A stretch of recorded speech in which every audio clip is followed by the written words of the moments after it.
أعوذ بالله من الشيطان الرجيم.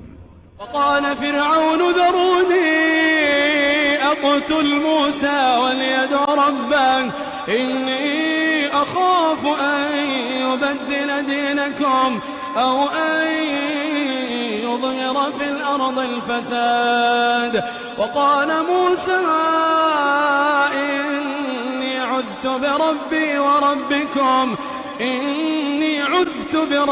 وربكم من كل متكبر لا يؤمن بيوم الحساب.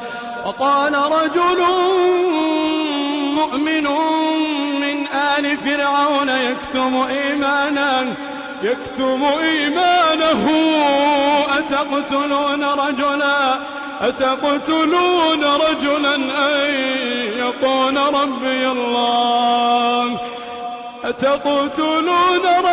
أن يقول ربي الله وقد جاءكم بالبينات من ربكم وإن يك كاذبا فعليه كذبه وإن يك صادقا يصبكم بعض الذي يعدكم إن الله لا يهدي من هو مسرف كذاب.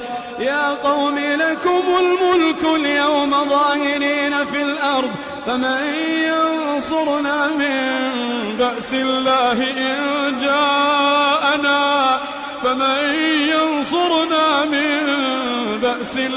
إن جاءنا قال فرعون ما أريكم إلا ما أرى وما أهديكم إلا سبيل الرشاد.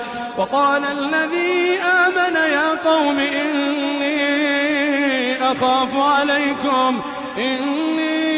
أخاف عليكم مثل يوم الأحزاب مثل دأب قوم نوح وعاد وثمود والذين من بعدهم وما الله يريد ظلما للعباد.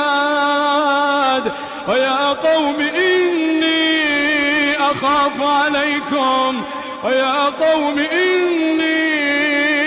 أخاف عليكم يوم التناد